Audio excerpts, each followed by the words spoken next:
Ok, então vamos dar início na nossa aula de hoje. Ontem nós iniciamos esse exercício, só vamos revisar um pouquinho aqui. O exercício 2, escoamento de coete circular por translação. Então, o eixo vai estar sendo transladado com uma velocidade v dentro de um mancal. Esse mancal tem um comprimento L.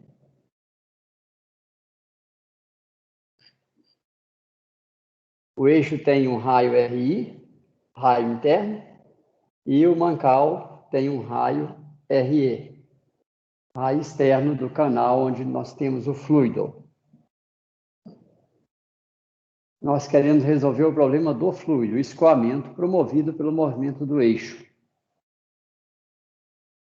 Então, aqui no modelo físico, nós fizemos a análise, nós vimos que o vetor velocidade de qualquer partícula de fluido tem as três componentes escritas aqui no sistema de coordenadas natural do problema, que são as coordenadas cilíndricas, e as componentes são, então, VR, Vθ e Vz, que, mediante a análise física do problema, a gente conclui que o VR é zero, Vθ é zero e o Vz só depende de R. Isso porque o movimento do fluido é promovido apenas pelo movimento do eixo, o movimento de translação. Então, o eixo translada na direção Z, o fluido, então, vai ser deslocado também na direção Z. Vamos considerar o regime permanente, escoamento incompressível, fluido newtoniano. Então, essas são as hipóteses que estamos fazendo aqui para a solução desse problema. Então, nós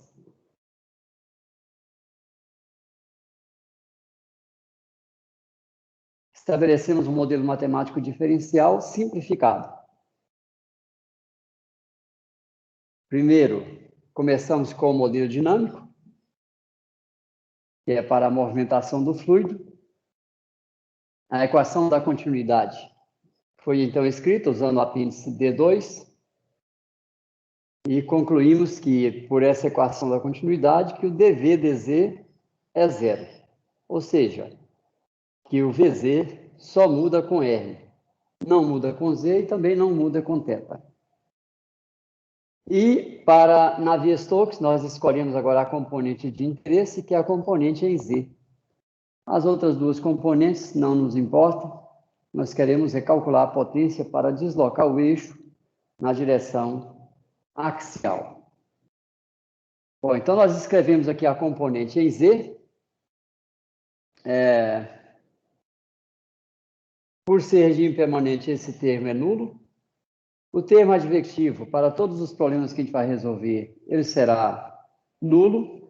Para demonstrar isso com detalhe, basta repetir o procedimento do primeiro exercício que nós resolvemos, que é onde ele escreveu isso aberto, e verificamos pelas hipóteses do modelo físico que esse termo é nulo.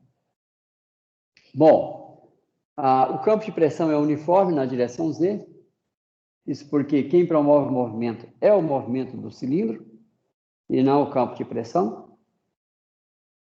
Ele está na horizontal, então o campo gravitacional na direção Z é nulo. Sobra, então, o laplaciano de Vz, que, pegando aqui o apêndice D4, nós escrevemos aqui em coordenadas cilíndricas o laplaciano, e aí nós chegamos a esta equação simplificada, porque o Vz não muda com θ e o Vz não muda com Z. Então, sobra este termo aqui, que é igual a zero. Esta é a equação diferencial ordinária que nós vamos resolver. Para completar o modelo, nós colocamos as condições de contorno. Que na superfície do eixo, ou seja, R' igual a RI, vamos desenhar isso aqui num corte transversal. Aqui está o eixo R, aqui o eixo θ, e normal ao quadro o eixo Z. Observe que eu posso fixar qualquer partícula de fluido com esse sistema de coordenadas. Por exemplo, essa partícula, quais são as coordenadas dessa partícula? R, θ, e um dado Z, que pode estar em qualquer altura do mancal. Observe, então, que o R, e o eixo R, no espaço dos reais, ele começa em zero e vai até infinito. Para o nosso problema, o interesse está aqui. Ó. Aqui está o R interno e aqui o R externo. Então, o nosso domínio de interesse é esse. R' variando entre RI e RE. Esse é o domínio de interesse. Perceba que se eu pegar um ponto aqui, novamente eu vou fixar esse ponto com um R com um dado θ e com um dado Z. Eu fixo esse ponto também. Então, observa aqui, para qualquer ponto que eu pegar, o R será sempre positivo. O R varia de zero a infinito. Então, lembrem disso. Em coordenadas cilíndricas, o eixo R está nesse domínio de zero a infinito. Não existe R negativo. Tá? Ao impor as condições de contorno, às vezes a gente se equivoca e coloca R negativo. Não existe. Em coordenadas cilíndricas, o R é sempre positivo. Então, observa aqui que para qualquer θ, o R' igual a RI, a velocidade Vz é V, que é a velocidade do cilindro. E para o raio externo, nós estamos aqui, olha, na casca do mancal, a velocidade é nula, porque o mancal está em repouso. Quem movimenta é o eixo. O eixo movimenta. Ok, então nós paramos aqui ontem. Tá claro aí o modelo dinâmico? Todo mundo entendeu? Ok? Tá bom. Então, o modelo diferencial dinâmico está estabelecido. Vamos agora pegar o item B2, que é o modelo diferencial térmico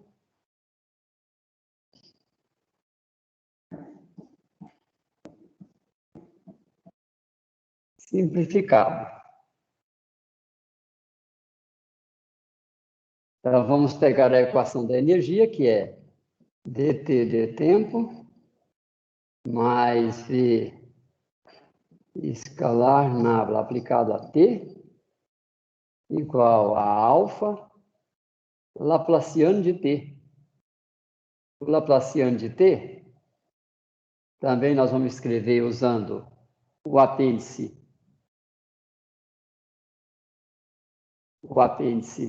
D4. Aqui é Laplaciano de Vz. O operador Laplaciano, pessoal, é sempre o mesmo, tá?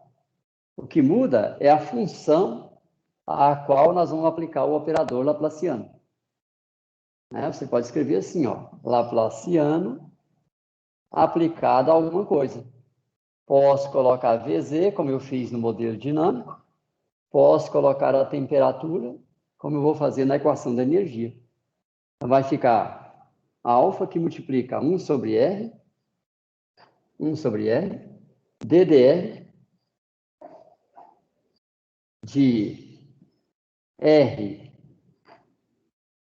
dt dr mais 1 sobre R2 D2 T dθ2 mais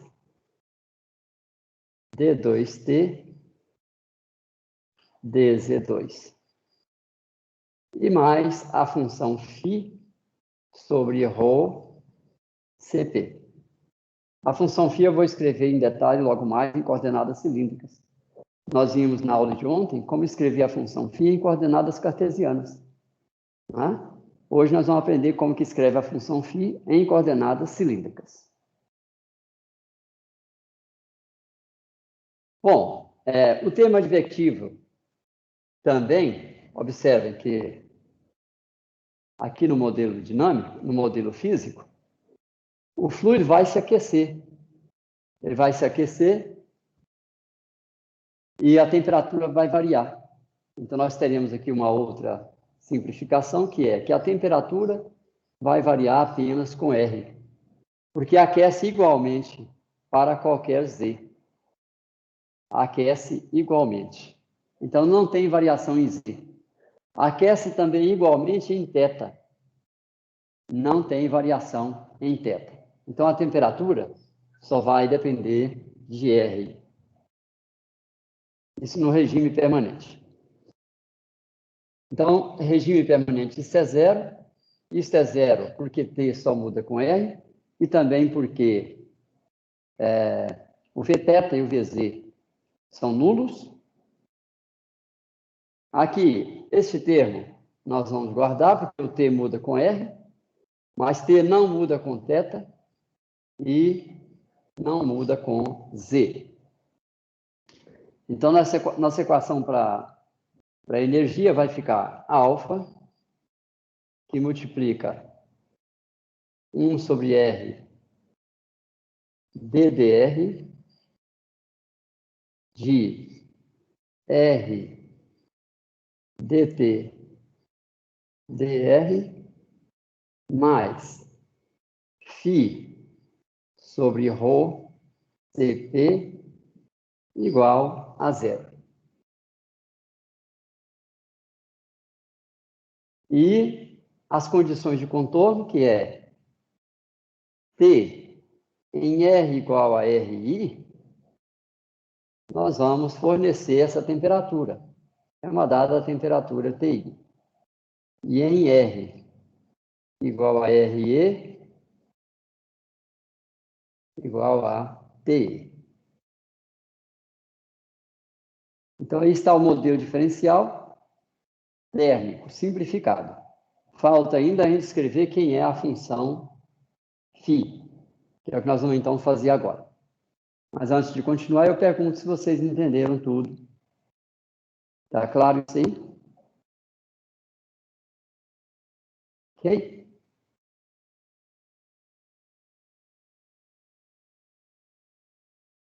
Bom, então, vamos escrever quem é a função φ. Φ igual. Aí nós vamos também usar o apêndice D. Eu vou mostrar qual é a equação lá dentro do apêndice D.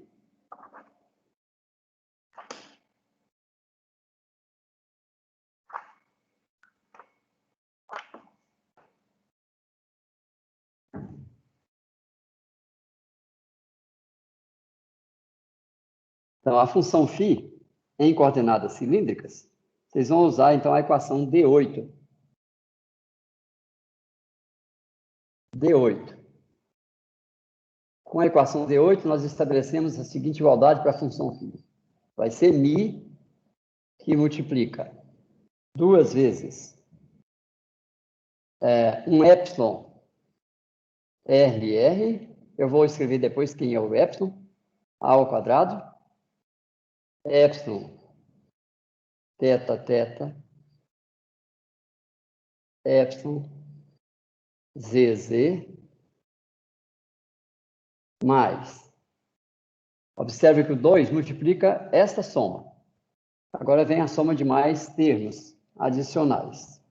Mais 3 termos, que é o epsilon, θ z ao quadrado, epsilon rz ao quadrado, mais epsilon rθ ao quadrado.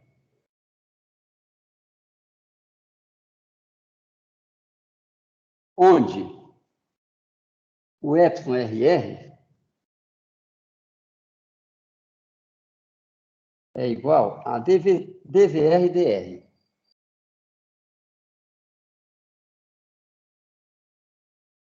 O epsilon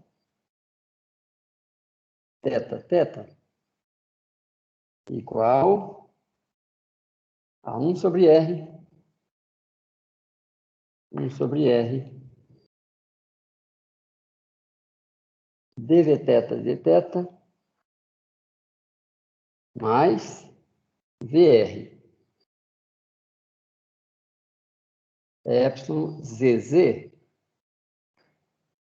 igual dvz dr.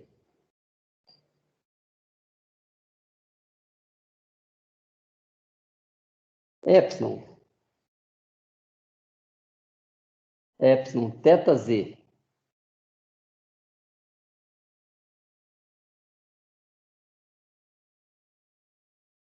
é igual a 1 sobre r dvz dθ mais dvθ dz.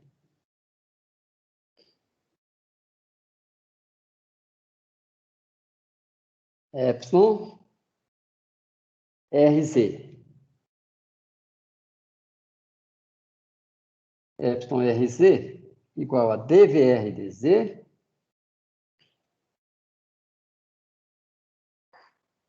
mais dvz dr.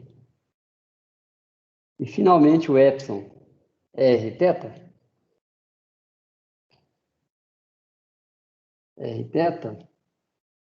igual a 1 sobre r dvr dθ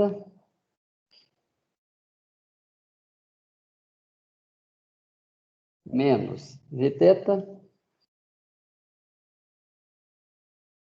e mais dvθ dr.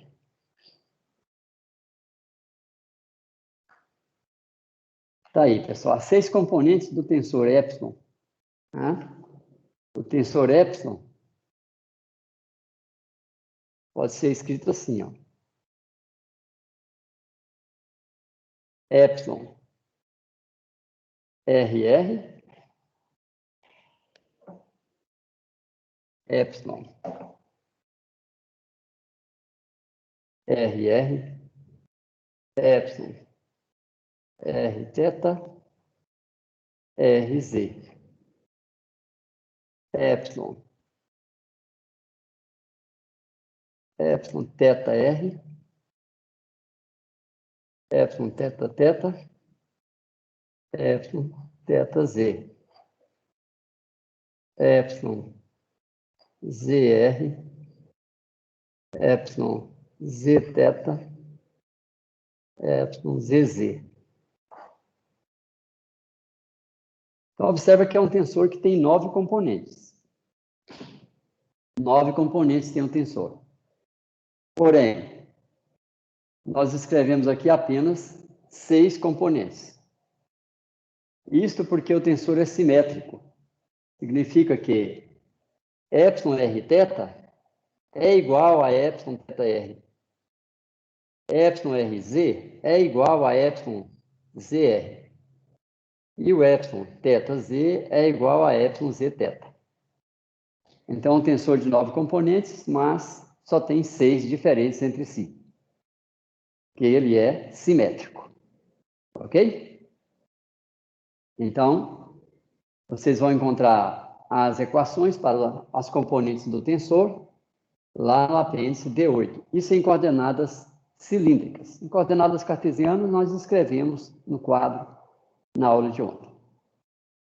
Bom, para esse problema em si, isso aqui, olha, é válido para qualquer problema. Mas para o problema que nós estamos resolvendo, nós agora podemos promover aqui as simplificações. Por exemplo, quanto que vale o epsilon RR? É dVr e dr. Acontece que no problema que nós estamos resolvendo, o VR, não muda com R, ele é nulo, o VR. Lembra, só tem o VZ, porque o cilindro desloca em Z, e ele promove o movimento no fluido na direção Z. Apenas. Então, VR é zero. VR é zero quer dizer que ele não muda com R. Então, o epsilon R θ para o nosso problema é zero. O epsilon θt é dvθ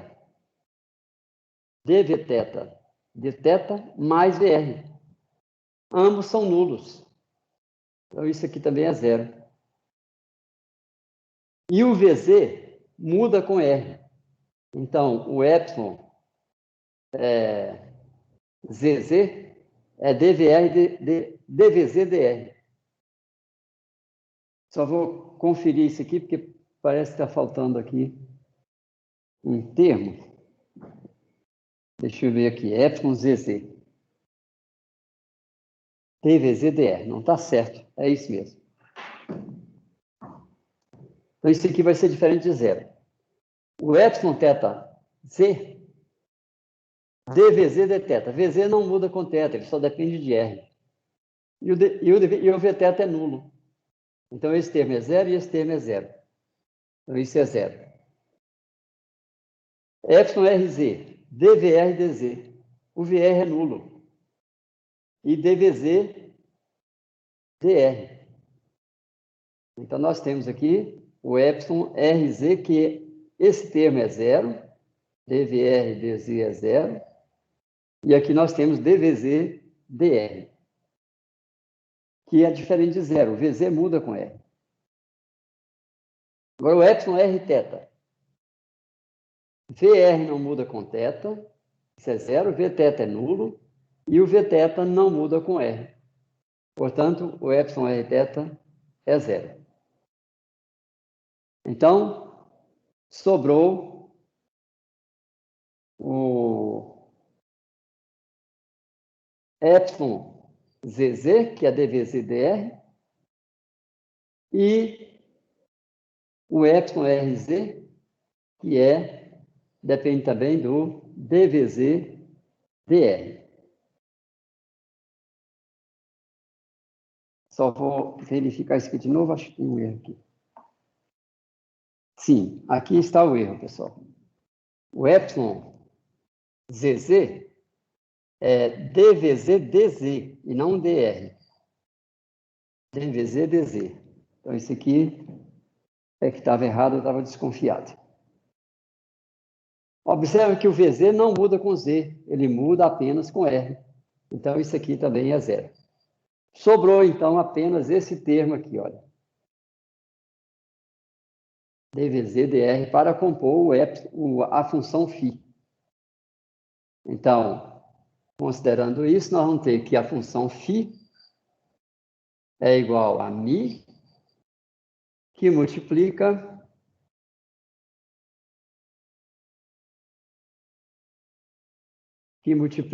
olha aqui a função φ, é μ que multiplica toda essa soma. Mas dessa soma, no nosso problema, só sobrou parte do epsilon RZ. Epsilon RZ, que é esse termo. Então, vai ficar μ que multiplica epsilon RZ ao quadrado. E observe que do epsilon RZ tem uma parcela que é diferente de zero, a outra é nula. Então, fica igual a μ, que multiplica dVz. Aqui eu posso colocar a derivada ordinária, para apagar e escrever direito. dVz dr ao quadrado. Bom, então, o que eu queria que vocês entendessem aí? O modelo é grande, tá? Todas essas derivadas. Mas não precisa decorar nenhuma delas. O que precisa saber é consultar o livro. Por isso, eu disse para vocês que a função φ em coordenadas cilíndricas é estabelecida com a equação D8. Então, quando nos deparamos com um dado problema em coordenadas cilíndricas, nós vamos lá consultar o apêndice D, onde nós encontramos todas as equações escritas em coordenadas cilíndricas. Vocês precisam treinar isso.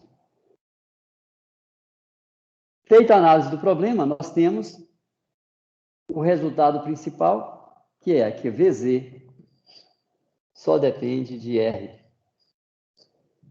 O Vθ igual a VR, que é igual a zero. Então, com isso, nós promovemos todas as simplificações, e isso tem que saber fazer. É olhar as equações completas no apêndice, e com consciência, olhando o modelo físico e a equação. Promover as simplificações. Que é nulo, que não é nulo. Chegamos, então, ao modelo simplificado para a função φ. Está lá. Agora, eu posso olhar essa equação aqui e já substituir aqui a função φ com o modelo simplificado. Nós vamos fazer isso no momento em que formos integrar as duas equações diferenciais. Uma para a fluidodinâmica e outra para a térmica. Tem alguma dúvida até aí? Algum ponto que eu simplifiquei, que vocês ficaram com dúvida? Tranquilo? Ok. Então, vamos seguir? Vamos lá, então. O item B é o modelo matemático diferencial simplificado. Já temos o B1, que é o modelo dinâmico, o B2, que é o modelo térmico. O modelo é composto por equação diferencial e por condições de contorno. Lembrem sempre disso. Agora, nós vamos para o próximo nível de modelagem, que é o item C, modelo matemático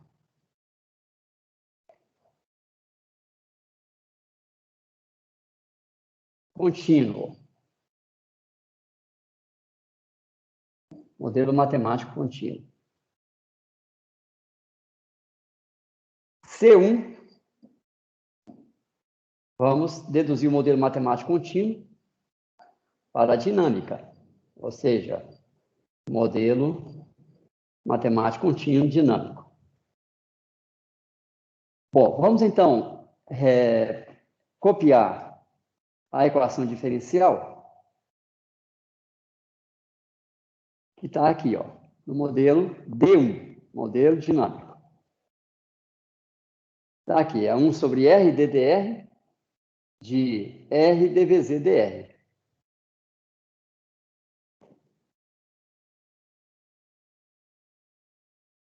Sobre R ddr de R dvz dr igual a zero. Bom, o nosso R varia de RI até RE. Então, o RI é sempre diferente de zero. Eu posso multiplicar toda a equação por R. Então, esse aqui soma. E agora eu vou separar as variáveis para fazer a integração. Então, eu vou multiplicar tudo por dr. Vai ficar, então, d de R dvz dr igual a zero vezes dr, que é zero. Integro dos dois lados. e obtenho do lado esquerdo. É a integral da derivada de uma função. A função é essa. Isso aqui é a derivada. A integral da derivada de uma função é a própria função. Então, fica no lado esquerdo, R dvz dr, igual à integral do lado direito. A integral de zero dá uma constante. Constante A de integração. Entenderam, pessoal? Alguma passagem que vocês não entenderam? É uma revisão de cálculo. De parte do cálculo. Então, pessoal, aqui agora eu tenho uma equação diferencial de primeira ordem. Ela era de segunda ordem, ó, derivada da derivada. Quando eu integrei uma vez, resulta uma equação diferencial de primeira ordem. Repito o processo. Separar as variáveis para integrar. Então, eu vou dividir por R e multiplicar por dr. Vai ficar, então, dvz igual a A sobre R dr. Dividi por R, multipliquei por dr. Só separei as variáveis. Do lado esquerdo tem VZ, do lado direito eu tenho R apenas. Vou integrar de forma indefinida os dois lados. Do lado esquerdo é a integral da derivada de uma função. A função é a velocidade VZ. Então, a integral da derivada é a própria função, VZ. Função de quem? De R. Igual. A integral do lado direito dá o logaritmo, dá A vezes o logaritmo de R. A ln de R mais uma constante de integração B. Mais uma constante de integração B. Tá aí, então, a equação para VZ de R. Uma função não linear, é um logaritmo. Mas tem A e B a serem determinados. São duas constantes de integração. Por isso é que nós estabelecemos duas condições de contorno. Uma equação diferencial de segunda ordem requer duas condições de contorno. Se fosse transiente, requeriria também uma condição inicial. No caso, é regime permanente, não tem condição inicial. Bom, então, vamos agregar isso aqui, olha, o fato que VZ de R igual a R interno, lembra, tenho aqui o eixo, o mancal, está lá o mancal, ancorado. Aqui está a coordenada R, aqui está R interno e R externo. Então, em R vai variando, olha, está variando, né? E o nosso domínio de interesse é esse. É esse que é o nosso domínio de interesse. Então, quando R é igual a RI, o fluido, lembra, o problema de interesse para nós é o fluido. Então, o fluido em R igual a RI está colado no eixo. Tá? Ele adere ao eixo. Então, ele se desloca com a mesma velocidade do eixo. Em R igual a RI, VZ de RI igual, então, a ln de RI mais B. Quanto que vale isso, pessoal? Só repete o que eu expliquei, para vocês concentrar na solução. Alguém me diga, quanto que vale isso? VZ de R igual a RI.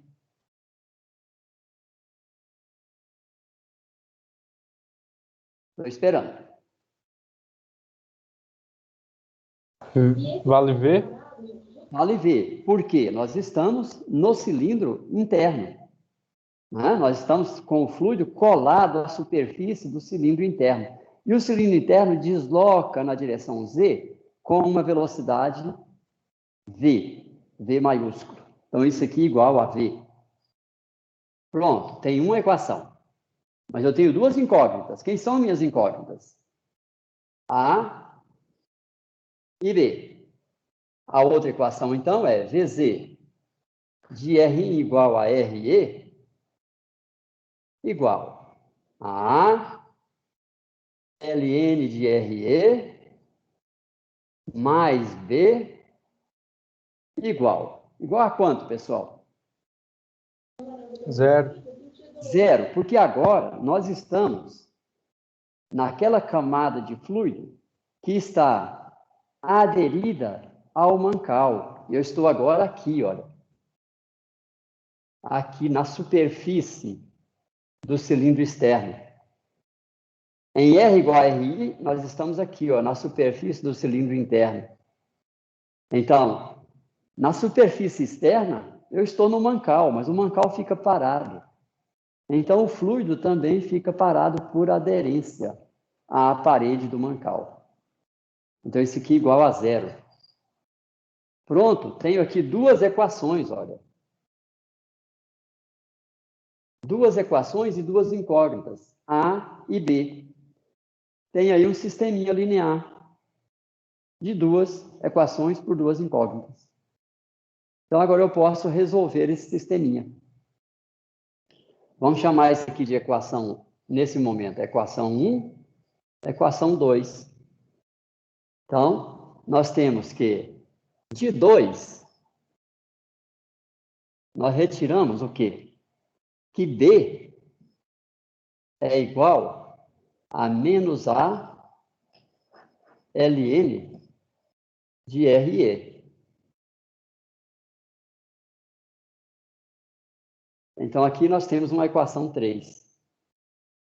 Substituindo 3 em 1, nós teremos que A ln de RI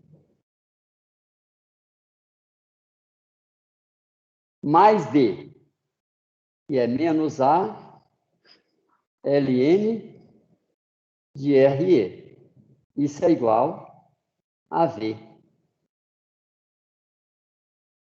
Então, daqui nós retiramos que A, que multiplica ln de RI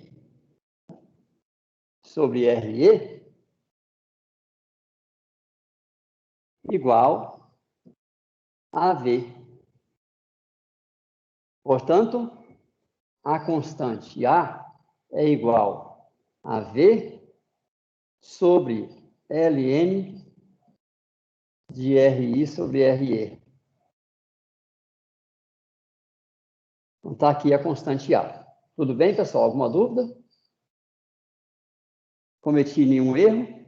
Fiquem atentos. E essa é a equação 4. 4.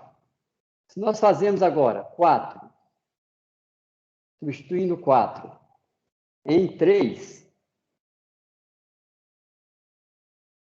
nós vamos ter que B é igual menos A ln de RE. Mas o que é A? Então, vai ficar menos V sobre ln de RI sobre RE. A ln de RE vezes ln de RE. Vamos conferir? D é A, é menos A ln de RE. Acontece que A é V sobre ln da razão. Então, fica menos V sobre ln da razão vezes o ln de RE. Daí, a constante B. Agora, nós vamos substituir A e B, equação 5. Então, nós vamos pegar 4 e 5 e vamos substituir na equação integrada, que eu não coloquei número. Vamos colocar aqui, olha, VZ, aqui, equação zero. Substituir na equação zero. Vamos obter, então, que ALN de R mais B. Então, o que é a equação zero?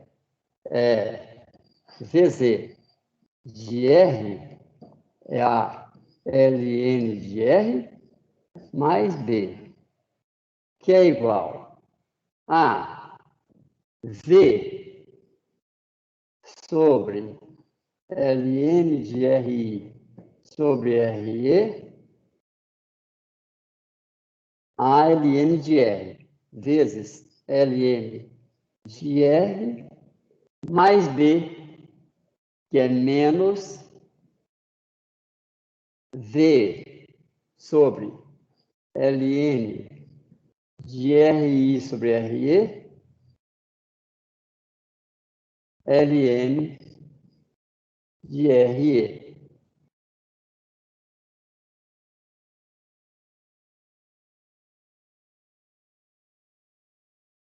Portanto, VZ de R é igual a... Esse termo aqui está comum, ó. Vou colocar isso em evidência. E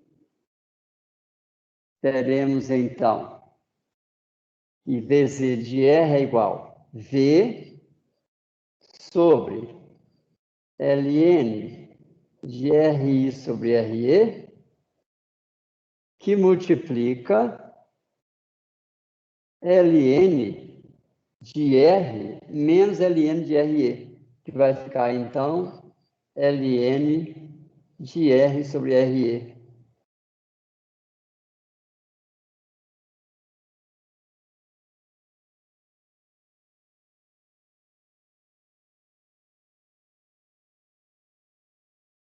Vamos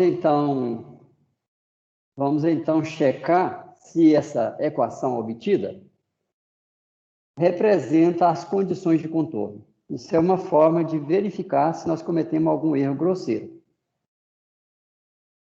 O que acontece quando eu faço R igual ao raio interno? R igual a RI, aqui aparece ln de RI sobre RE. E no denominador nós temos ln de RI sobre RE. Então, cancela, obtenho que VZ de R igual a RI igual a V. E realmente é. Nós estamos no cilindro interno. R igual a RI. Agora, no cilindro externo, eu vou fazer o R igual a RE. E aqui nós teremos o ln de 1. E o ln de 1 é zero. Então, ficou V vezes zero. As condições de contorno, então, foram recuperadas. Até aí está tudo bem. Vamos verificar a questão de consistência dimensional, as dimensões. No lado esquerdo, eu tenho velocidade. No lado direito, eu também tenho que ter velocidade. E, realmente, os logaritmos estão sendo calculados com base em razão de raios, que são adimensionais. Logaritmo é adimensional, não tem dimensão. Sobra, então, V, que tem dimensão de velocidade. Então, os dois lados, esquerdo e direito, da equação, têm as mesmas unidades. Também isso é uma verificação. Para ver se a gente não cometeu algum erro grosseiro. Não esqueceu alguma variável. Ok, pessoal? Então, esta é a equação para a distribuição de velocidade. E ela é uma distribuição não linear. Então, vamos aqui agora fazer... Vamos plotar aqui para a gente entender como é que isso funciona. Então, vou colocar aqui o eixo interno, o mancal externo, está lá o mancal, Aqui está o eixo R.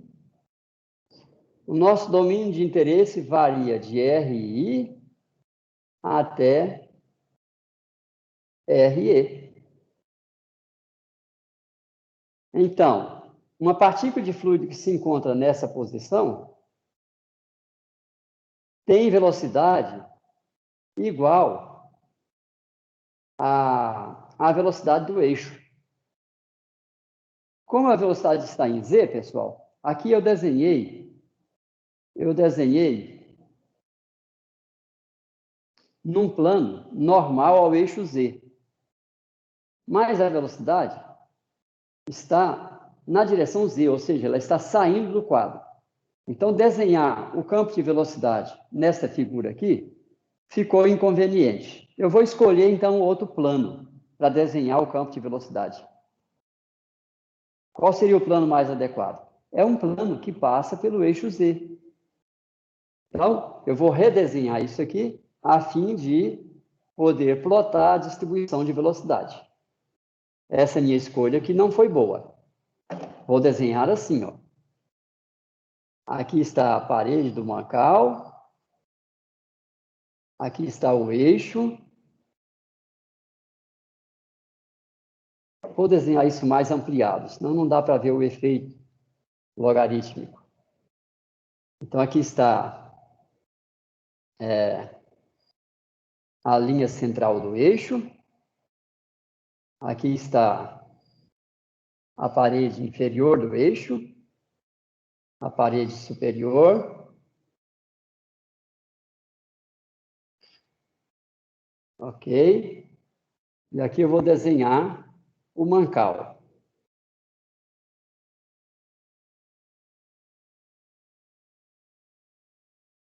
Esse é o espaço de interesse. Aqui está o eixo R.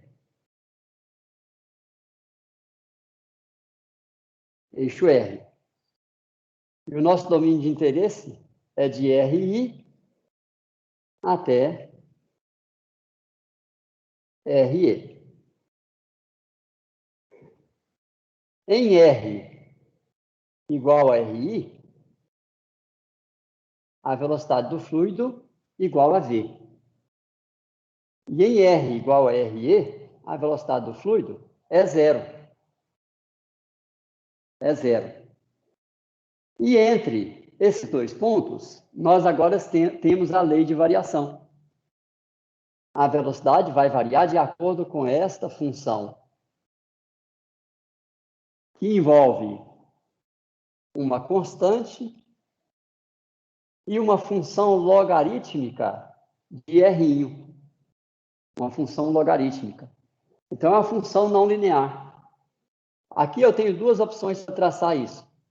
Ou vai ser assim. Essa é a distribuição. V em R igual a RI igual... VZ em R igual a RI é V grande.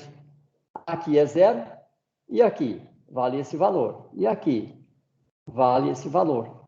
Esta variação segue esta lei.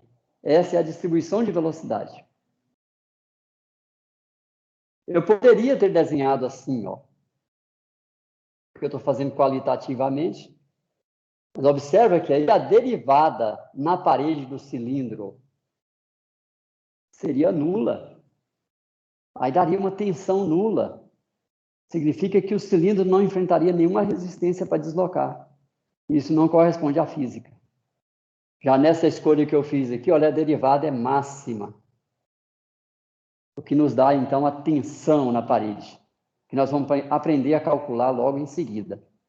Uma vez que eu tenho a distribuição de velocidade, eu consigo calcular a tensão. Tensão viscosa entre o fluido e a parede. Tendo a tensão, se eu multiplico pela área, eu obtenho a força. Tendo a força e a velocidade, eu obtenho a potência para deslocar o cilindro. Então, observem, pessoal, que o que nós estamos aprendendo a fazer hoje é algo não trivial. Tá? Até essa exposição de hoje, se a gente perguntasse para vocês, como eu vou calcular essa potência? Ia ser difícil de responder. Precisaria recorrer aos livros, estudar sozinhos, né, um bocado. Então, para que serve essa exposição que eu estou fazendo para vocês? Isso é um elemento facilitador do aprendizado de vocês. Com esse elemento facilitador e mais o esforço de vocês de ler, exercitar, aí virá então o aprendizado. E o que a gente espera é que a partir desse curso vocês sejam capazes de resolver um elenco, uma série de problemas de engenharia elementares. Ah, mas eu quero ser um engenheiro, não quero ser um engenheiro elementar. Aí vocês vão se formar exercitando a vida. É a vida que aguarda vocês. Se essa base estiver boa, vocês vão conseguir resolver problemas de engenharia. Esse é um problema de engenharia básico, elementar. Se eu já chegasse aqui para resolver com vocês um problema tridimensional, transiente, turbulento, não ia dar certo. Então, a gente tem que comer o mingau pelas beiradas. Senão a gente se queima. Por isso, eu estou ensinando a vocês a resolver problemas elementares. Este é um problema de engenharia. Um eixo que desloca e eu preciso calcular a potência dele. Então, nós estamos aproximando desse resultado. E mais do que isso, uma resposta ainda menos trivial. Como que a temperatura vai variar? Porque eu posso dizer o seguinte, me interessa a potência, a temperatura não me interessa. Atenção, vocês vão ter que escolher o fluido lubrificante.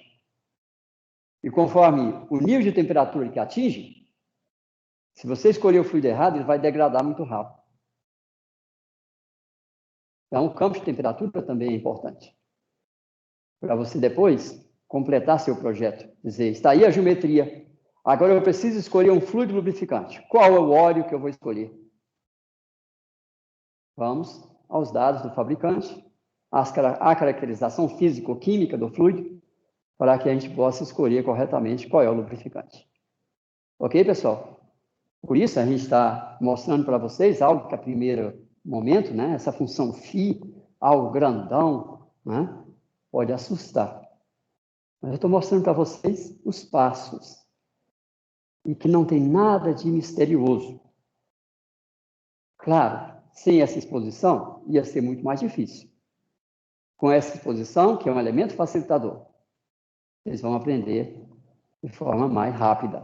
Esse é o nosso papel, né? Como professores. Esse é o nosso papel. Acelerar o aprendizado de vocês. Né? O país não pode esperar que vocês gastem 10, 15 anos aprendendo engenharia sozinhos. Por isso, nós temos os cursos, professores, cada um dentro da sua matéria, para facilitar a formação de vocês. Por que eu estou falando isso? Esta é a parte que me compete. A parte que compete a vocês. Isso é uma via de mão dupla. É agora sentar, estudar, ler, entender, tirar dúvida, fazer os exercícios, e aí nós vamos estar consolidando a fase inicial do aprendizado de vocês. A fase mais amadurecida virá com a prática, com a experiência de engenharia. Ok, pessoal? Então, está aqui a distribuição de velocidade. E isso se repete para qualquer θ. E se repete para qualquer z. Se eu plotar aqui nesta posição z, eu vou obter o mesmo perfil. Se eu plotar nessa posição z, eu vou obter o mesmo perfil. Isso quer dizer que VZ, dVZ, dZ, é zero. Olha lá, o VZ não muda com Z. Se eu plotar isso variando θ, eu vou obter a mesma coisa. Isso quer dizer que dVZ, como eu estou agora escrevendo várias variáveis, eu vou escrever parcial, né? dVz dz é zero. dVz dθ também é zero. Mas o dVz dr é diferente de zero. Olha lá o VZ mudando com R. Está mudando com R. Está mudando com R. E esta mudança que vai promover, então, uma derivada diferente de zero na parede. E se eu uso agora a lei da viscosidade de Newton, eu calculo qual é a tensão na parede. Ok, pessoal? Alguma dúvida?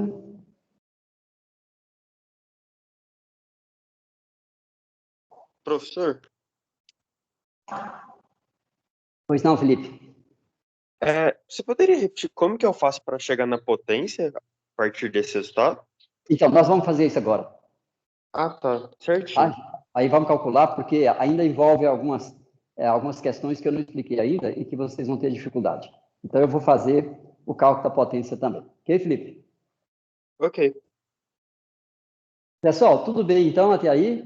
Nós temos a distribuição de velocidade. Mas eu gostaria de saber, observem que nós fizemos no capítulo 1, há alguns exercícios, e entre eles tinha exercício de coordenadas cilíndricas. E a gente disse lá, façam a hipótese de que o perfil de velocidade muda linearmente com R. Ah, mas não muda linearmente. Então, perceba que para o caso de coete, nós mostramos que a hipótese de linearidade 100% certa. Mas, para um problema cilíndrico, a hipótese de linearidade do perfil, a gente pode falhar severamente. Agora, se nós fazemos esta dimensão aqui, olha, essa dimensão, epsilon, diminuir, quando eu coloco o Mancal aqui, olha, a distribuição não linear se aproxima muito. A distribuição não linear, à medida que a gente diminui essa distância, aqui está a derivada para a distribuição não linear. A distribuição linear, ela vai se aproximar da distribuição não linear à medida que a gente diminui o epsilon, o E. Então, para gap suficientemente pequeno, a hipótese de linearidade se torna boa. Porque a reta se aproxima bastante, cada vez mais, da função logarítmica. Por isso, lá a gente disse, olha, considere um gap bem pequenininho. E aí faça a hipótese de linearidade. Mas, se o gap aumenta, eu vou errar muito, porque a função realmente é logarítmica. A distribuição é não linear. Olha a não linearidade, olha, não é linear. Se fosse linear, seria uma reta. Beleza? Ok. Então, pessoal, vamos agora, antes de calcular a potência, nós vamos obter a solução térmica. Observa aqui. C1, modelo dinâmico. C2, modelo contínuo.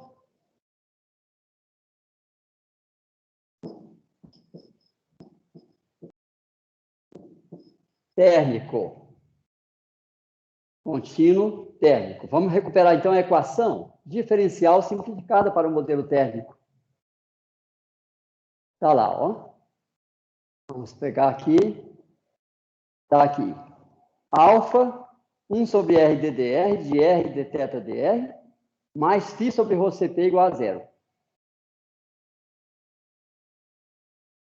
Alfa, 1 sobre R, ddr, de R dTdr mais φ sobre ρCp igual a zero, onde φ é μ dVz dr ao quadrado. Só vamos confirmar isso. Φ μ dVz dr ao quadrado. Tá certinho. Conferindo a equação, 1 sobre R, ddr de R, dθ dr mais φ sobre ρCp. Tá certinho. Ok. Então, agora eu vou substituir o modelo da função φ na equação da energia. Vou dividir tudo por alfa. E nós vamos ter, então, 1 sobre R ddr mais μ sobre alfa ρCp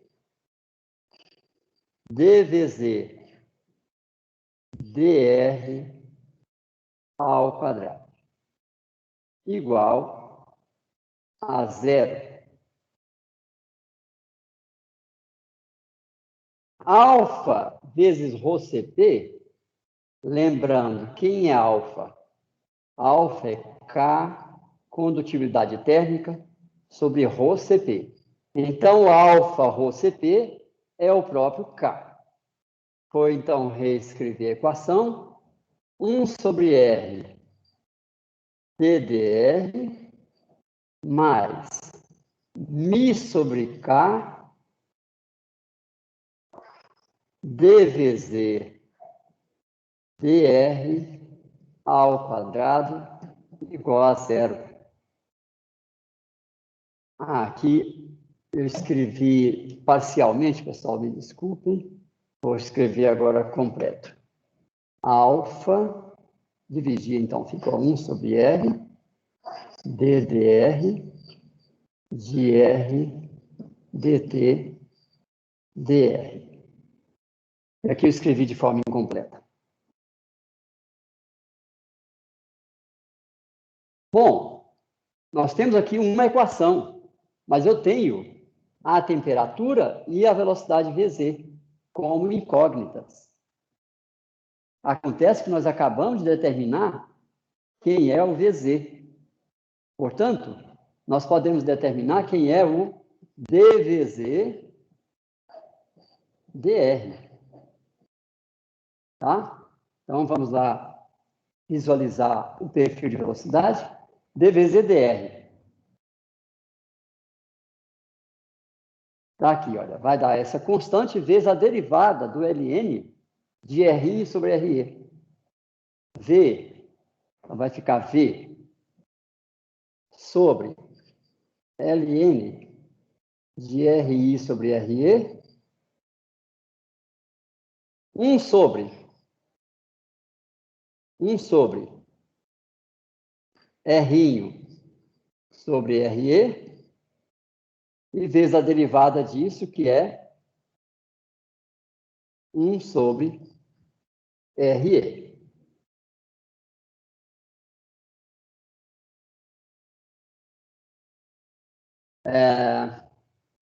Então, aqui vai cancelar. E dVz dr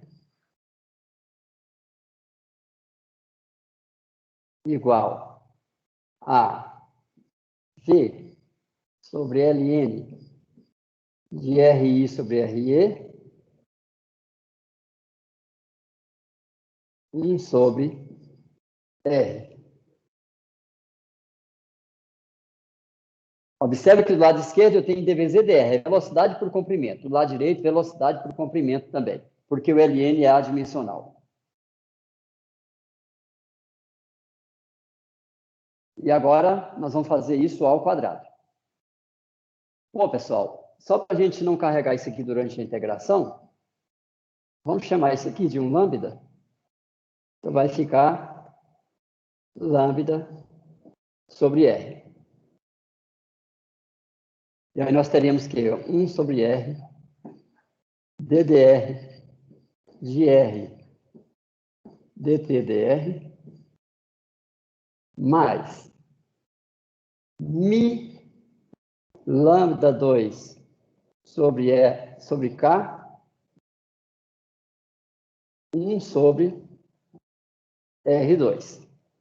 Mi sobre K, D vezes DR ao quadrado, que é lambda sobre R ao quadrado. Lambda ao quadrado, 1 sobre R ao quadrado. Isso igual a zero. Então, nós temos aí uma equação diferencial ordinária de segunda ordem, ela é não linear e ela é homogênea. Vamos então integrar essa equação, separando as variáveis. Vou jogar para o lado direito quem é R e vou manter do lado esquerdo o que depende de T. Então, vamos separar as variáveis. Observe, eu vou ter 1 sobre R DDR, R DTDR, mais igual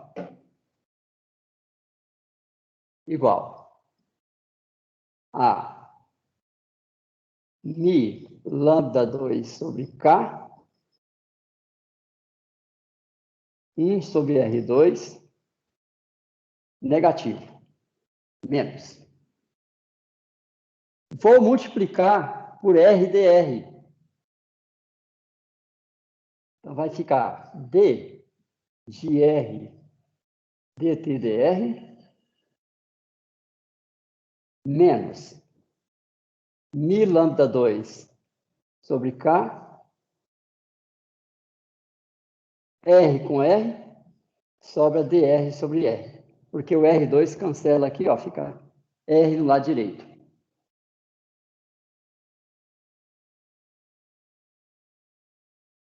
Tudo bem? Bom, vamos agora integrar. Integral indefinida. Observe que Mi lambda 2 sobre K é uma constante. Lambda é uma constante. Então, nós vamos retirar daqui que a integral da esquerda é a integral da derivada de uma função. Resulta na função R dt dr igual menos Mi lambda 2 sobre K ln de R mais uma constante de integração C. Mais uma constante de integração C.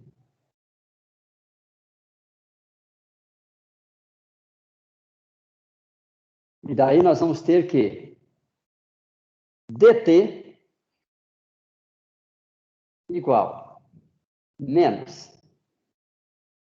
Mi lambda 2 sobre K ln de R sobre R dr mais C sobre R. Mais C sobre R.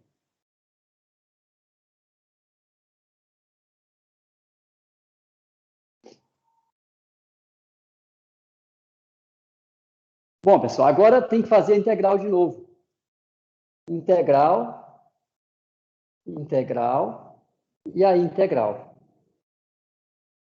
Então, T, função de R, igual a menos Mi lambda 2 sobre K, integral de ln de R sobre R, dr, mais C ln de R.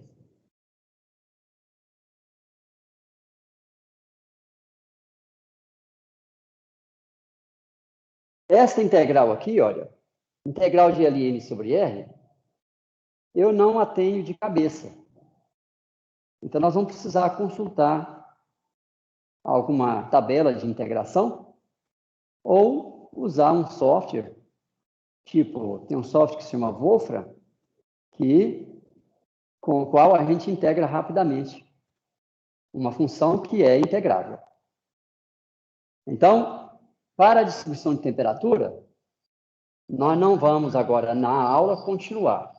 Vocês vão procurar uma tabelinha para poder fazer a integral e obter a distribuição de temperatura. Naturalmente, aqui está faltando somar a constante D de integração. Então, tem duas constantes de integração, mas a gente sabe que T de RI igual a TI e T de RE igual a TE. Tenho duas equações para determinar C e D. Então, a distribuição de temperatura vai ser altamente não linear, e esse campo de temperatura vai ser estabelecido devido ao processo de transformação viscosa que acontece no interior do fluido. As camadas vão estar se atritando. Isso promove uma transformação de energia mecânica em energia térmica. Transformação. É um processo transformativo. Nada de dissipação de energia. Energia não se dissipa. Energia se transforma de um tipo em outro. Da mesma forma que energia não se gera. Tá? Eu não consigo gerar energia. Consigo transformar um tipo de energia em outro. Tá? Então, o termo gerador de energia ele é inconsistente. Continua usando quem quiser. Pessoalmente, eu não falo gerador, eu falo transformador de energia. Tem dois tipos de transformador, um que está na usina e o outro que está aqui a céu aberto na rua. Ou em casa, quando precisava de ter transformador. Hoje em dia, quase tudo é universal, não precisa transformar mais. Aliás, o que se chama de transformador de energia não é um transformador de energia. No transformador que está na rua, entra energia elétrica e sai energia elétrica. E com a mesma potência. Quer dizer, ele transforma, ele acaba por transformar também um pouco de energia elétrica em energia térmica. Mas o papel dele é mudar a intensidade da corrente e da diferença de potencial. Então, não transforma energia. O que eles chamam de transformador não é um transformador. Ele transforma a intensidade da corrente e da diferença de potencial. Ok, pessoal? Só algum comentário para a gente ir falando um pouco sobre nomenclatura. Então, essa é a distribuição de temperatura, pessoal. E agora que nós temos a distribuição de velocidade e de temperatura, nós podemos fazer as nossas aplicações. E a mais importante delas é o cálculo da potência. Então, vamos aprender a calcular a potência. Item E, aplicações.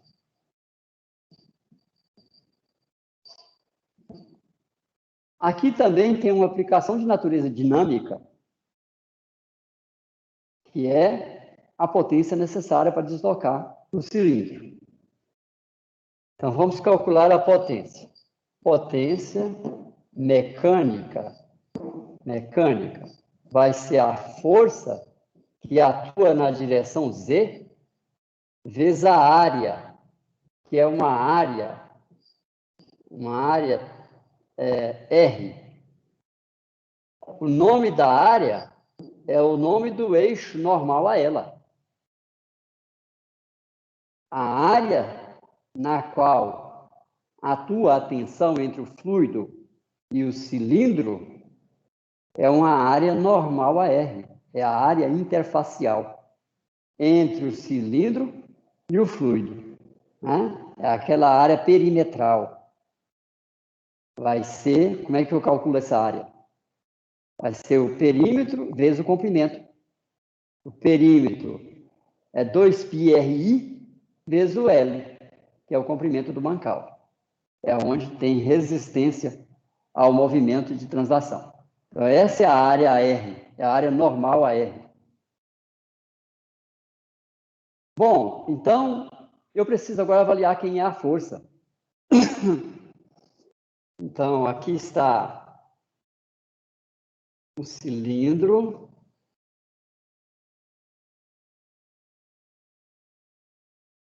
Aqui está o mancal.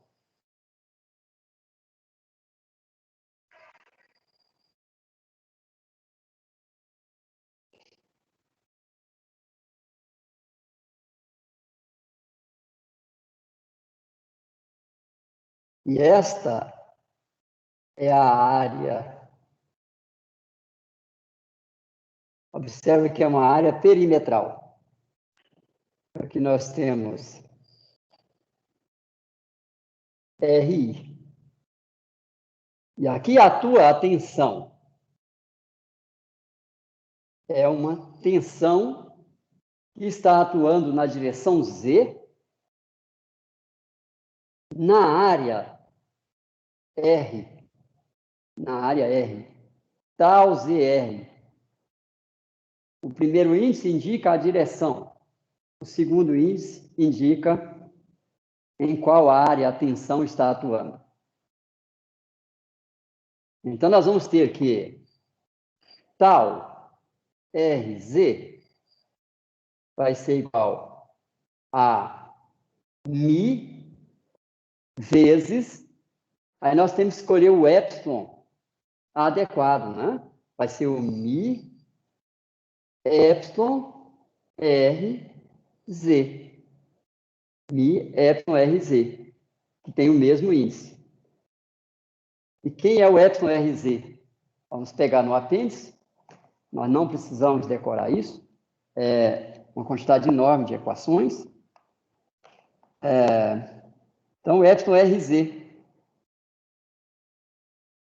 que é igual a Mi, que multiplica D, VZ, DVR, DZ, mais D, VZ, DR. Isso é o epsilon RZ. Acontece que VR não muda com Z, porque ele é nulo. Isso aqui é zero. Portanto, o tal RZ é Mi, que multiplica DVZ, DR, que é igual a Mi, que multiplica. Quem é DVZ-DR? Vamos relembrar a distribuição de velocidade.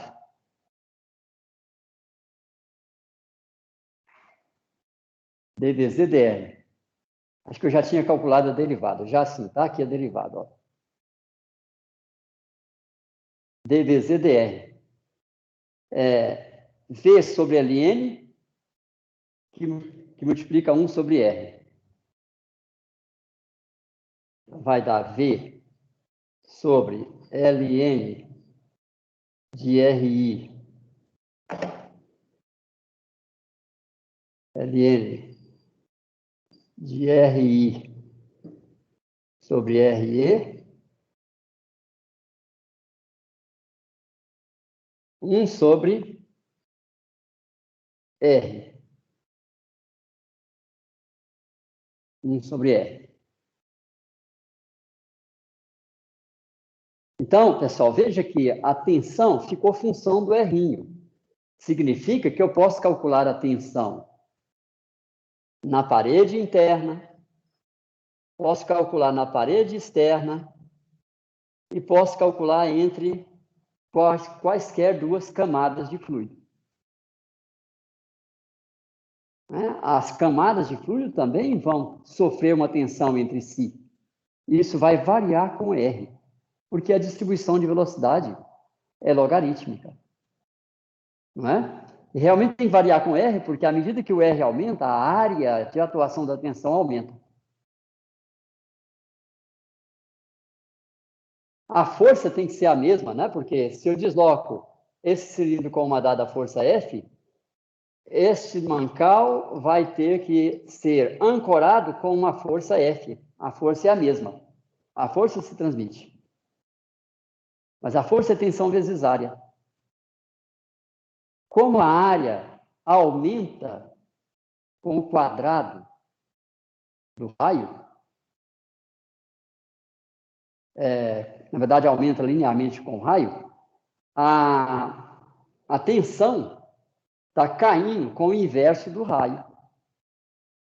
Percebe? A área aumenta proporcionalmente ao raio, porque a tensão diminui inversamente proporcional ao raio. E a força tem que ser a mesma. A força que se aplica no cilindro externo tem que ser a força de ancoragem do mancal. Senão você quebra o mancal, arranca o mancal. Bom, então está lá a tensão, pessoal. Só que eu quero calcular a potência mecânica para deslocar o cilindro interno. Então, eu vou calcular a tensão na superfície do cilindro interno. Então, tal RZ em R igual a RI igual a Mi que multiplica, já podemos escrever isso aqui junto, Mi V sobre Ln de RI sobre RE, que multiplica 1 sobre RI. Agora eu tenho a tensão lá na superfície do cilindro interno. E observa que essa tensão na superfície do cilindro interno não muda com Z. Ela é uma constante com Z. Ela só muda com R, mas eu fixei o R. Então, a tensão na parede do cilindro, ela não muda quando eu me desloco em Z. Portanto, eu não preciso me preocupar com uma integração. Basta multiplicar pela área para transformar essa tensão em força. Então, nós teremos daqui que a força na direção Z é a tensão, que é μV. μV vezes a área. Quem é a área? 2π RI L dividido por Ln de RI sobre RE vezes RI. E cancela. Então, essa é a força. E aí nós vamos ter que a potência mecânica é essa força vezes a velocidade.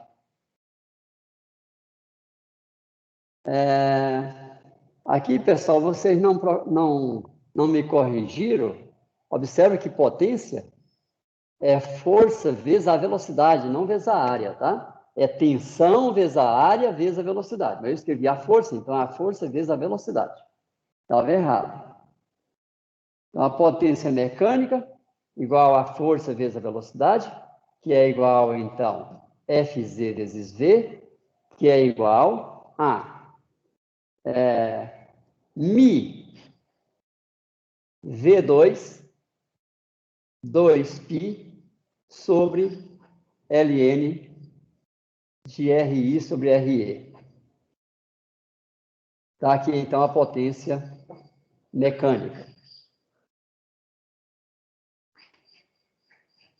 Essa é a potência mecânica para deslocar. Falta o L aqui, ó. L vezes L.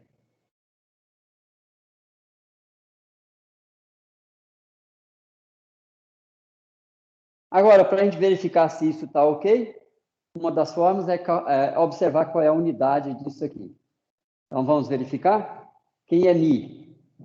Newton vezes segundo por metro quadrado. Vezes V, metro quadrado por segundo ao quadrado.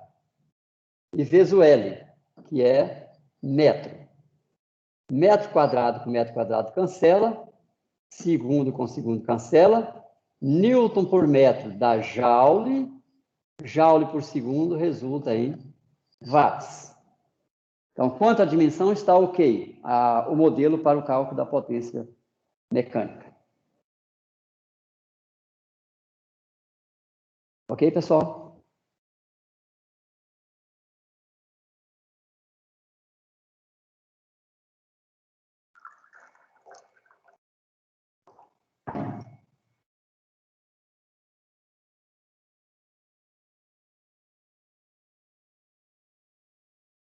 Tá. Bom, agora, pessoal, falta a gente completar isso aqui. Eu gostaria de envolver também uma aplicação com a parte térmica. Ou seja, avaliar qual é a potência de transformação energética.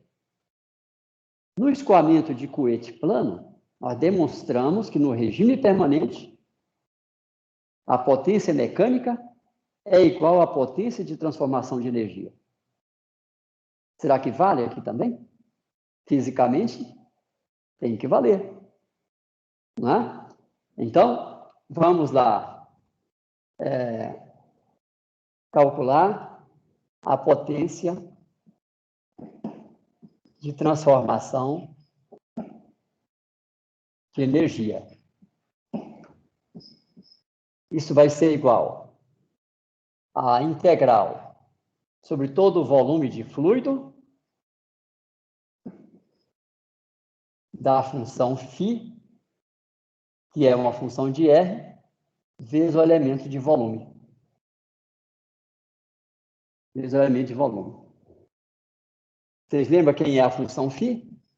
Função φ é μ dvz dr ao quadrado. Nós já tínhamos escrito ela aqui, vamos recuperar. dvz dr. dvz dr ao quadrado. É o lambda sobre R. dvz dr é o lambda sobre R. Esse aqui vai ficar igual a μ lambda sobre R. μ não é ao quadrado, atenção. Fica μ lambda ao quadrado sobre R ao quadrado. Portanto, a potência de transformação, vou escrever só assim, igual a integral sobre o volume de fluido de μ lambda 2 sobre R2 e vezes o elemento de volume. Quem é o elemento de volume? Observa.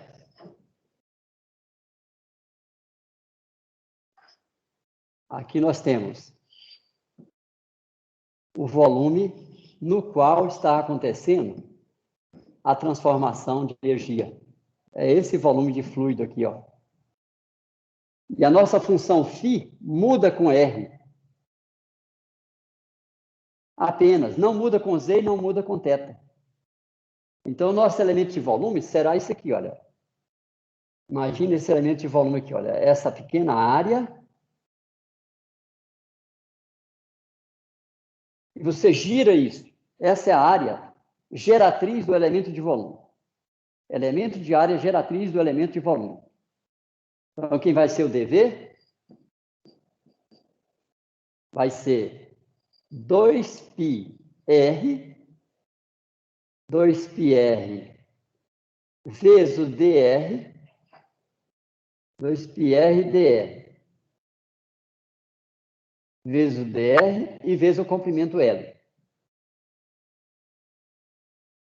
2πr você integrou em θ.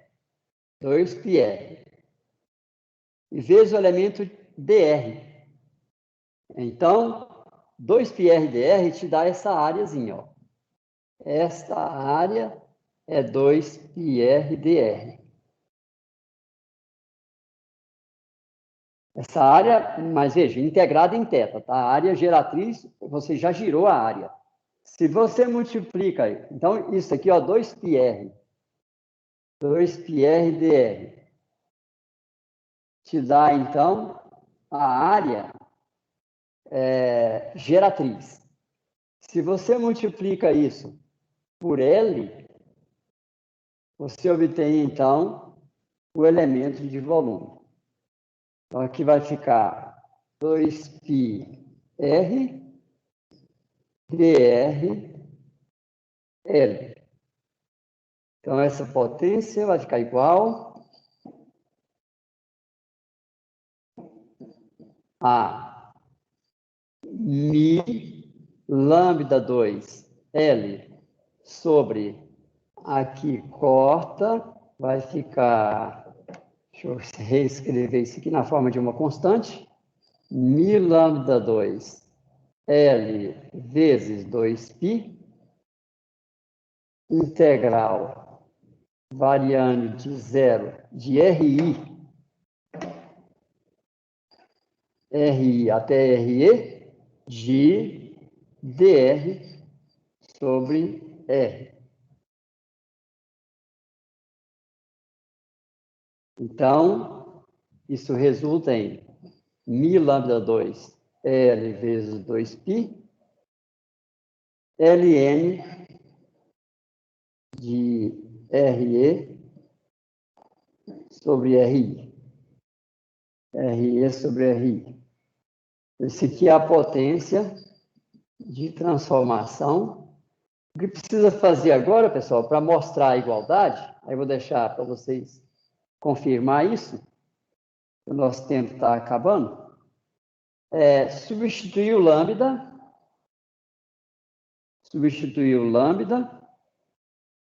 e mostrar que isso vai resultar na mesma potência. Bom, vamos lembrar quem é o lambda? Quem é o lambda?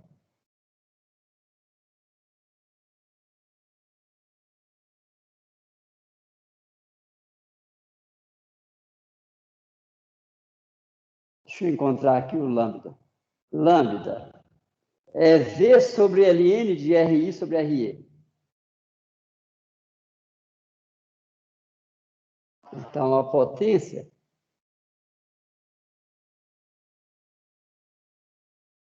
de transformação é Mi V2 sobre Ln de RI sobre RE ao quadrado 2πL Ln de RE sobre RI LE sobre RI. Então, aqui eu tenho RI sobre RE. Eu posso reescrever isso aqui, olha, como sendo menos RI sobre RE. Isso aqui cancela com esse quadrado. Então, a potência de transformação fica igual a menos Mi V2 2π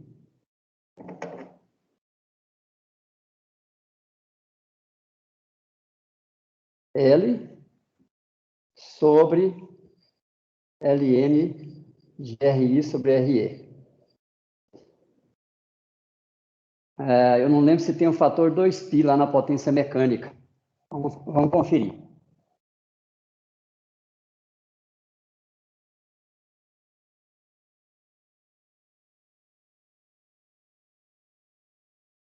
Isso. Está aqui, ó. Mi V2 2πL Ln de RE sobre RI.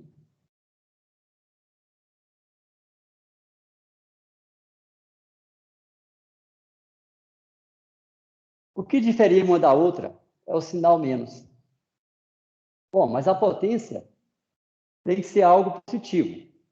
Observe que o numerador é positivo. Mas RI sobre RE é um número sempre menor do que 1.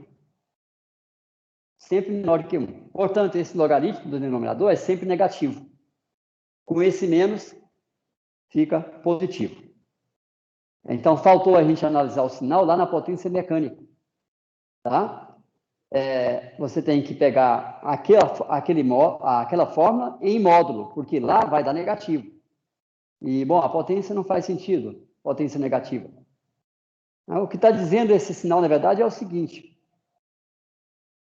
O que você injeta no sistema para puxar o eixo vai ser igual ao que é transformado no fluido em energia térmica. Então, você injeta energia e transforma em energia térmica. A energia térmica vai embora. Aí, fecha, né, um fluxo energético. Injeta para deslocar, transforma em energia térmica. E a energia térmica vai ser entregue para o meio ambiente, ou seja, vai sair do sistema, que é eixo Mancal. Isso é o significado, então, desse sinal menos que apareceu. Mas a potência em si, você vai dizer, olha, vale tantos watts. E o que é importante aqui, olha, é que a potência de transformação é exatamente igual à potência mecânica. Por que é igual? Porque o regime é permanente. Então, tudo que você injeta de energia para deslocar vai ser transformado em energia térmica, em aumento de temperatura. Então, se você pega lá um sistema eixo Mancal, experimenta um eixo Mancal rotativo, coloca a mão, você vai ver que está aquecido, devido ao processo de transformação energética pelos efeitos viscosos. Ok, pessoal? Bom, Professor, pois não, Felipe. como que ficaria isso se fosse um regime transiente? Isso.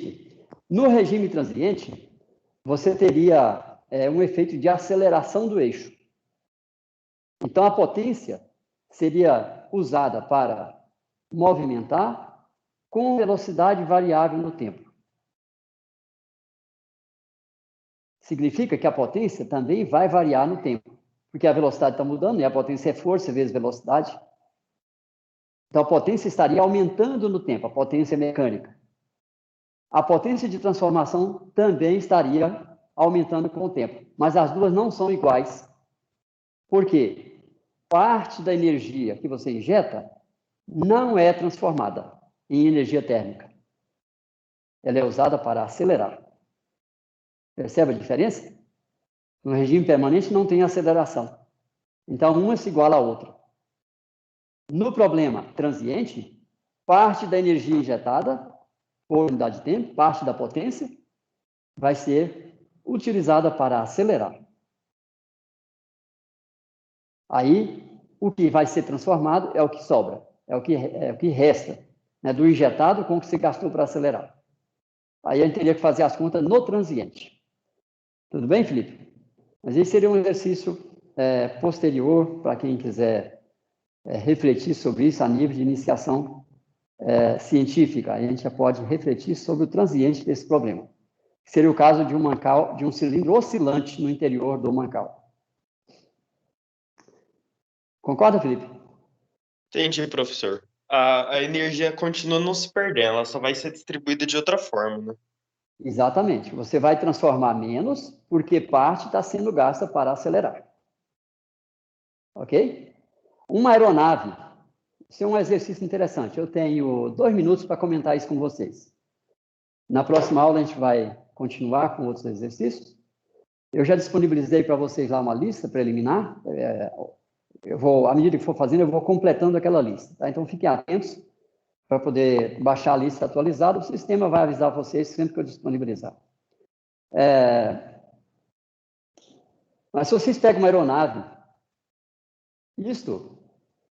o raciocínio físico aqui se aplica a um problema altamente complexo, que é o movimento de uma aeronave. A aeronave deslocando a velocidade constante, ela está na velocidade de cruzeiro. Se você resolve o problema do escoamento em torno dela e do campo de temperatura, naturalmente vai ser um escoamento turbulento, tridimensional, mas isso a gente consegue fazer na atualidade sem nenhum problema, usando plataformas de cálculo. A nossa plataforma mesmo aqui do laboratório, a gente pode fazer a simulação completa sobre a aeronave, incluindo os efeitos de turbulência. Obtém todo o campo de velocidade em torno dela e também atrás dela. Toda a esteira, que é uma esteira gigante. Se você calcula a tensão viscosa em cada elemento de área, usando esses tensores, esse tensor epsilon, você calcula a tensão viscosa em cada elemento de área. Pega a força integrada e projeta na direção do movimento, você obtém o que a gente chama de força de arrasto. Pega a força de arrasto e multiplica pela velocidade da aeronave, 900 km por hora. Aí você obtém a potência. Mas a aeronave não está acelerando. Para onde está indo essa potência? Está sendo transformada em energia térmica em todo o campo de velocidade, em torno dela e atrás dela. Então, quanto mais vigorosa for a esteira turbilionar atrás da aeronave, maior será a potência transformada pelos efeitos viscosos em todo o campo de velocidade. Todo o campo de velocidade. Significa que a energia que você gasta para deslocar a aeronave vai ser integralmente utilizada para aumentar a temperatura da atmosfera. Se nós conseguíssemos eliminar a esteira, como? Projetando. Isso existe? Ainda não. Não existe nenhuma aeronave e nenhum automóvel, onde você elimina a esteira.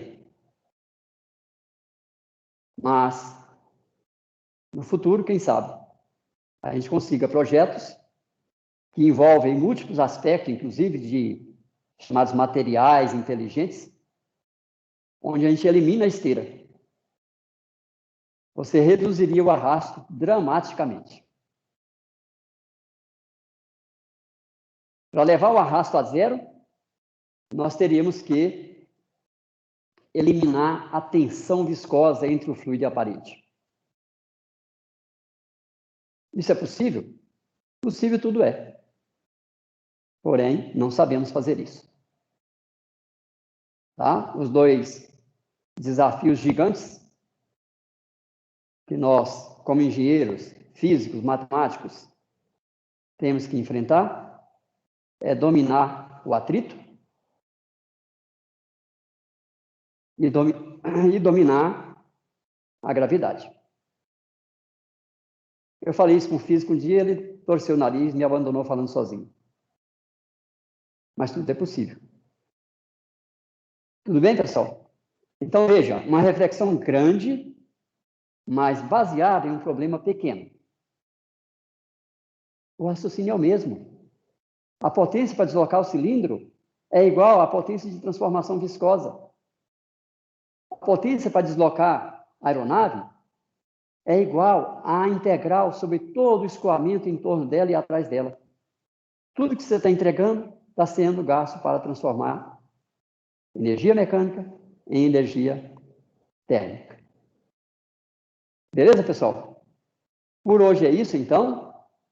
E já tem lá uma lista para vocês já ir trabalhando, tá? Ainda hoje eu disponibilizo para vocês o mapa de nota. Eu estou terminando, estou encerrando. E a gente começa a fazer vistas na segunda e na terça da próxima semana. Eu vou colocar o aviso lá no mapa de notas.